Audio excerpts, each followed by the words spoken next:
Նախորդին Օդեսայի շրջանում օդային գրոհի է ենթարկվել Չեռնոմորսկի նավահանգիստը, անօդաչուներից մեկը հարվածել է CENK թուրքական ընկերությանը պատկանող բեռնատար նավին, հարվածից հետո հրդեհ է բռնկվել, նավի անձնակազմը և նավահանգստի տարածքում գտնվող մարդիկ շտապ տարհանվել են։ Թուրքիայի արտաքին գործերի նախարարությունը Ռուսաստանից և Ուկրաինայից պահանջել է անհապաղ դադարեցնել մարտական գործողությունները և էսկալացիան Սևծովի շրջանում։ Գրոհի ենթարկված բեռնատար նավը օրերս է խարիսք գցել Չեռնոմորսկում։ Պանամայի դրոշի ներքո նավարկող բեռնատարը փոխադրել է «Աքսա» թուրքական ընկերության արտադրած դիզելային, բենզինային և գազային գեներատորներ և էլեկտրակայանների աշխատանքի համար անհրաժեշտ այլ սարքավորումներ։ Թուրքիայի արտաքին գերատեսչությունը հայտնել է, թե նախնական տվյալներով Թուրքիայի քաղաքացիները չեն տուժել։ Անկարան Մոսկվայից և Կիևից պահանջել է երաշխավորել Սևծովում նավագնացության անվտանգությունը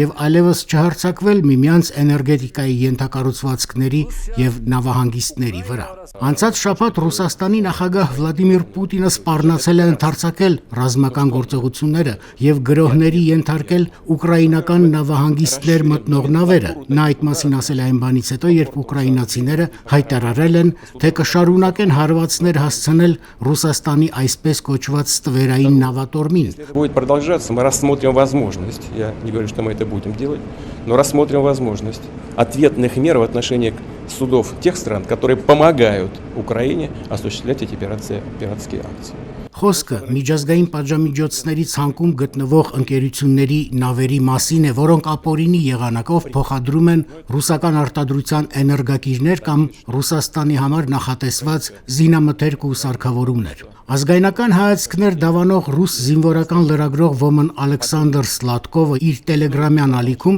ողջունել է դրոնի հարվածը։ Սա վրեժ էր, ճիշտ են արել, քանի որ թուրքերը բնավ չեն մտահոգվել, երբ ուկրաինացիները մեր նավերին են խփել։ Թուրքիան լռում էր, մեր տանկերների վրա հարձակումները չտեսնելու էր տալիս։ Դե ուրեմն հրոճարակ դարձեք ու այլևս Ուկրաինա մի մատակարարեք երկակի նշանակության արտադրանք ու տարատեսակ գեներատորներ։ Ուշագրավ է, որ այդ օդային գրոհի օրը Ռուսաստանի և Թուրքիայի նախագահներ Վլադիմիր Պուտինը և Ռեջեփ Թայիփ Էրդողանը հանդիպել են Թուրքմենստանի չեզոքության 30-ամյակի կապակցությամբ Աշգաբադում կազմակերպված միջազգային համաժողովի շրջանակներում։ Կրեմլի խոսնակ Դմիտրի Պեսկովը խոսել է հանդիպման մասին։ Նրա փոխանցմամբ առկա են որոշակի խնդիրներ, սակայն լուրջ դժվարություններ չկան։ Երկու երկրների հարաբերությունները զարգանում են բոլոր ուղղություններով։ Отношения развиваются очень хорошо во всех областях. Նախագահները քննարկել են Ուկրաինայի թեման, անդրադարձել են տարածաշրջանային եւ միջազգային զարգացումներին։ Обмен мнениями по украинским делам,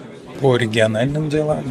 по международным делам. Նոյեմբերի 28-ին Սևծովում Թուրքիայի տնտեսական բացառիկ գոտում գրոհի են ենթարկվել Կայրոս և Վիրատ նավերը և հարձակման համար պատասխանատվությունը Ուկրաինան է ստանձնել, հայտարարելով, թե այդ նավերը ռուսների ստվերային նավատորմից են։ Էրդողանը այն ժամանակ դատապարտել է գրոհը։ Ռուսիա-Ուկրաինա arasındaki savaşın Ռուսաստանի եւ Ուկրաինայի միջև պատերազմը կարծես հասել է մի կետի, որտեղ այն ակնհայտորեն վտանգում է նավագնացությունը Սևծովում։ Մենք չենք կարող հանդուրժել այդ հարձակումները, որոնք սպառնում են նավերին, մարդկանց կյանքին եւ շրջակա միջավայրին, հատկապես մեր սեփական բացառիկ գոտում։ Մենք այդ մասին նախազգուշացնում ենք բոլոր կողմերին։